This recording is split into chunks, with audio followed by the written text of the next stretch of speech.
Section 4.6 is on page 259 and talks about vectors in space.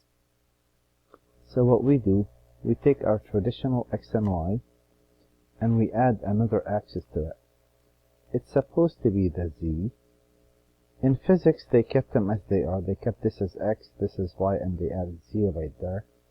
But in math, we rotated things, and the axis really looked like this.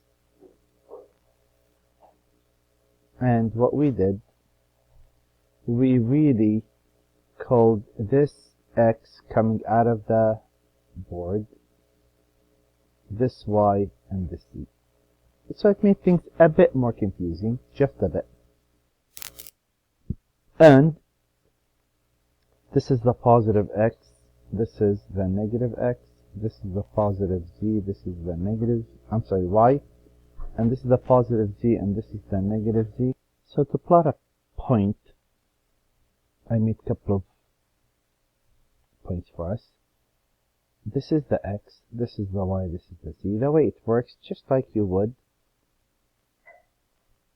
if we were to say initially back in the days, the point 1, 2, then you would move 1 to the right,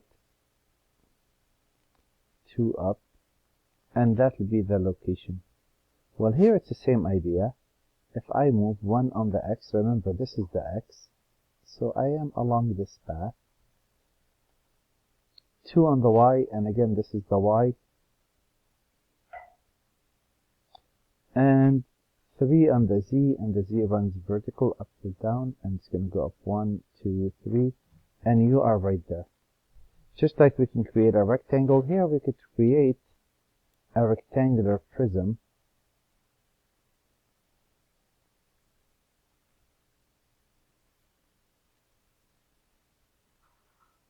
in which, to get to that point, that's nothing more than being on the rim of this. And that is right there. And if I wanted to label this point, I would move 2 to the front, -4 in the y, -1, -2, -3, -4. So now I'm right here. And I'll put arrows in a minute.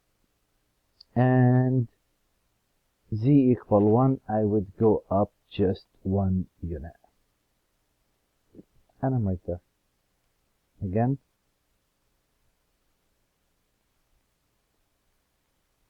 So what you really did, you moved 2 units forward. 1, 2, 3, 4 to the left, and 1 up. And that is just to pinpoint that location. And that's how it works. Now, this is a point. If we want to sketch a line, so if I look at problem number 12 for starters, and I'm looking at z equal -3, well, this is z equal -1, -2, -3. I notice that x is not present. So 1, 2, 3. I notice there's no x. Remember, if you have y equal 3, you draw a line. So since x is not present, this is going to stretch in the x direction. But also I notice there's no y. This is going to stretch in the y direction, creating a plane. In 2 dimensions, x equal a number or y equal a number will create a line. I'm going to show you this by going to the following website, GeoAlgebra, Geo.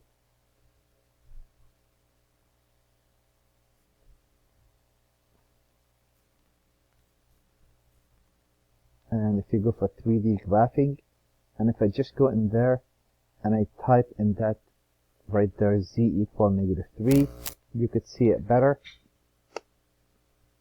And here it is. This is the positive x and the positive y, and there's the plane on the bottom as you see. Now I'm going to take that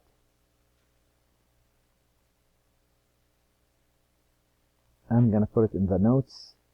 And if I was to look at number 10, it says y equals 3. Well, the same idea. I go to y equal 3, y equal 1, y equal 2, y equal 3. I notice there's no x, so I stretch along with the x. I notice there's no z, so I stretch along the z. And I create kind of a plane standing flat. And I'm going to show you what that looks like also in GeoAlgebra really quick. If I would go to y equal 3, I changed the color, it went back.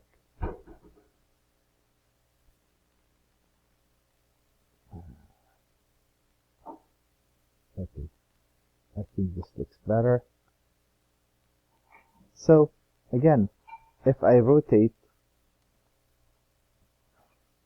this is the positive x right there, and that's the positive z, y, and you notice this is x, this is y, you're right there. So I'm going to cut this and put it in your notes as well. And the graph is right there. Again, this is the x, this is the y, so you move 3 units in the y. Now what happens, what do you think happens when you have two of those that are fixed? So if I was to look at, oh boy, come on. If I was to look at x equal 3,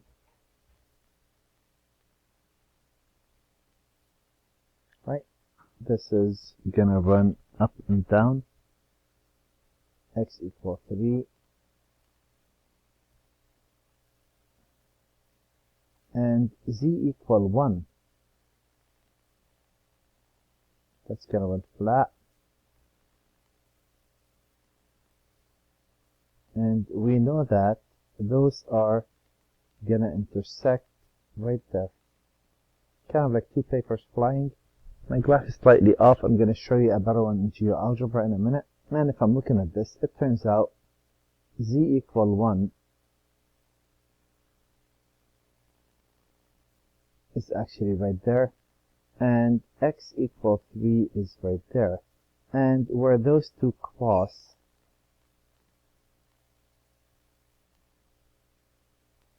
that would be the end, that line. So we kind of have to match this with what we did in 2D, just add one dimension and get acquainted with this. Now, and we're looking at the distance formula in space. It's very close to the distance formula in rectangular. It is x2 minus x1 squared, y2 minus y1 squared, and then you add one more component to it. And that's pretty much it. So given the 2 points, x, y, and z, if I want to find the distance between those, well, the distance is the square root of the difference of the x's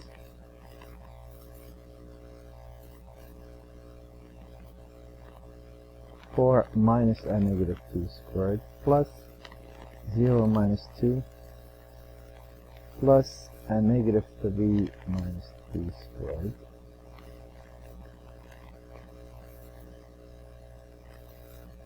And that would be the square root of 36 plus 4 plus 9. That would be 49, which is 7 units. Oh, sorry, not 9. 81. 36. This is negative 6 squared, that's 36. 72. 76 units. And if I try to figure out what that looked like, it's a good practice to do these things. If I take this first point, and that is at x equal negative 1, negative 2, 2, 1, 2, and 3. 1, 2, 3, you're right there. So pretty much this first point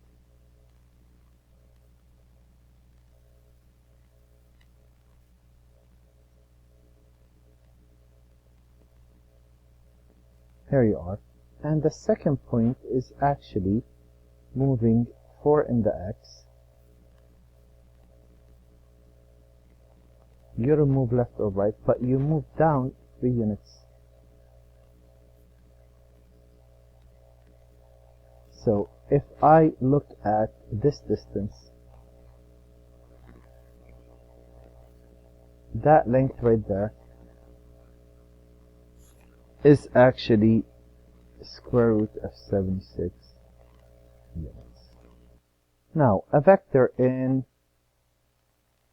2D is AI plus BJ, and we refer to that as AB. This is in 2 dimensions. In 3 dimensions, we say the vector is AI plus BJ plus CK, or simply ABC, in which K takes the direction of the Z value. And by doing this, I'd like to look at the next. So, if I follow what I did back in the days, it says the vector V has initial point P and terminal point Q. Find the position vector. How do you do that? Well, we say PQ, which is my V, that is end minus beginning, the I, the J, and the K. So we say, you know what, just like we did before, that's really what it is. And if I add a small portion, this is the next problem, I'm just going to add it right there. If I say, find the magnitude of this vector, well, what would you say? The magnitude of V is, if this is V, square root of 9 squared plus 3 squared plus a negative 1 squared. That would be 81 plus 9 plus 1. That is the square root of 9.